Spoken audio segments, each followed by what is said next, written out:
नमस्कार। चलिए आज एक ऐसी कहानी सुनते हैं जिसमें एक वादा किया गया और उसे निभाने में एक पूरा का पूरा युग बीत गया। जी हाँ, आज हम बात करेंगे हनुमान जी और गोवर्धन पर्वत की उस अनसुनी कहानी की जो त्रेता युग में शुरू हुई और द्वापर युग में जाकर पूरी हुई। ये सिर्फ एक कहानी नहीं है, बल्कि भक्ति, अभिमान और एक ऐसे वचन की गाथा है जो कभी टूटा नहीं। तो चलिए इस अद्भुत सफर की शुरुआत करते हैं। अच्छा, इस कहानी का सबसे बड़ा रहस्य वो यहीं से शुरू होता है। जरा सोचिए, जिनके बल का कोई मुकाबला नहीं, वो महाबली हनुमान, उनका आधा शरीर एक पर्वत को छूते ही पत्थर का कैसे बन सकता है? भाई आखिर उस पर्वत में ऐसा क्या था? इसका जवाब हमें इसी कहानी में आगे मिलेगा। तो चलिए वक्त में थोड़ा पीछे चलते हैं, त्रेता युग में। उस समय जब भगवान राम की वानर सेना समंदर पर एक नामुमकिन सा लगने वाला पुल यानी राम सेतु बना रही थी। ये एक बहुत ही बड़ा काम था जिसमें हर किसी के सहयोग की जरूरत थी। अब इस महासेतु के लिए चाहिए थे बहुत बड़े बड़े विशाल पत्थर जिन्हें समुद्र में रखा जा सके।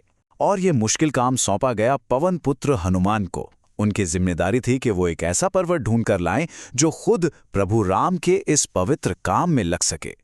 अपनी इसी खोज में हनुमान जी आकाश मार्ग से जा रहे थे कि तभी उनकी नजर एक बहुत ही भव्य पर्वत पर पड़ी। ये गोवर्धन पर्वत था जो अपनी विशालता से उन्हें अपनी ओर खींच रहा था। उन्हें लगा, अरे वाह, सेतु के लिए ये तो बिल्कुल सही रहेगा। लेकिन जैसे ही वो वहां पहुंचे, कुछ ऐसा हुआ जिसकी किसी ने कल्पना भी नहीं की थी। ये बात सच में अविश्वसनीय लगती है।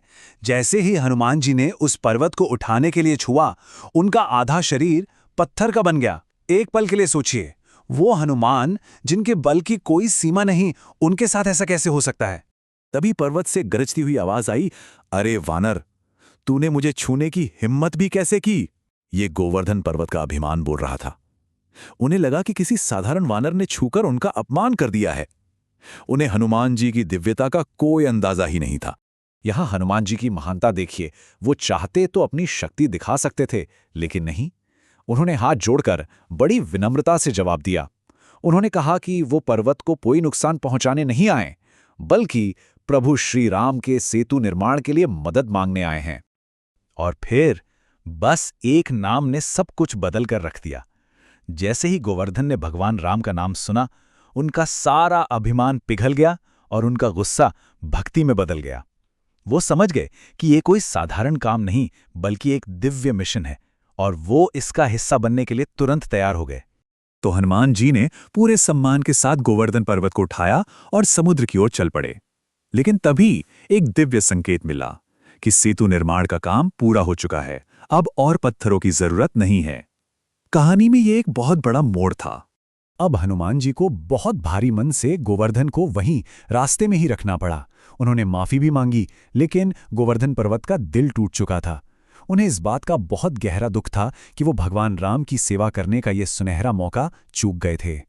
और अपनी इसी निराशा में गोवर्धन ने हनुमान जी के सामने एक शर्त रखी।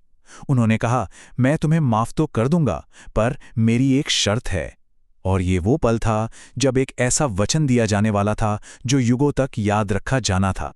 गोवर्धन की शर्त उनकी गहरी भक्ति का सबूत थी। उन्हें कोई धन दौलत या सम्मान नहीं चाहिए था। उन्होंने सिर्फ एक चीज मांगी, खुद प्रभु श्री राम के दर्शन।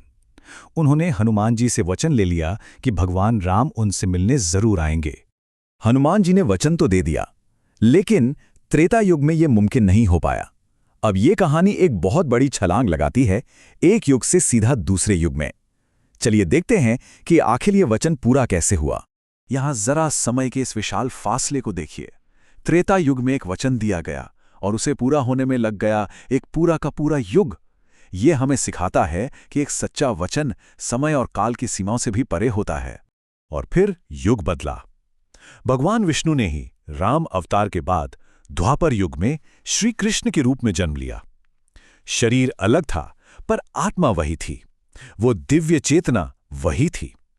और सबसे जरूरी बात, उन्हें हनुमान जी द्वारा दिया गया वो सदियों पुराना वचन याद था। और फिर आया वो ऐतिहासिक क्षण जब इंद्र के गुस्से से ब्रजवासियों को बचाने के लिए बालकृष्ण ने पूरे गोवर्धन पर्वत को अपनी छोटी उंगली पर उठा लिया। उस एक पल में उन्होंने सिर्फ ब्रज की रक्षा नहीं की, बल्कि त्रेता युग में हनुमान जी द्वारा गोवर्धन को दिया गया अपना वचन भी पूरा किया। तो इस अद्भुत कथा से हम क्या सीखते हैं?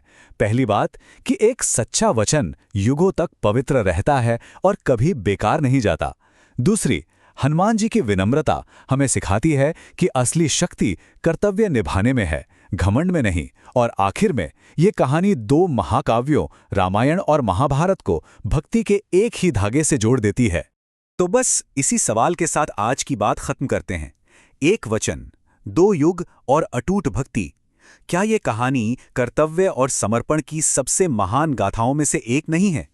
इस पर विचार जरूर कीजिएगा। धन्यवाद।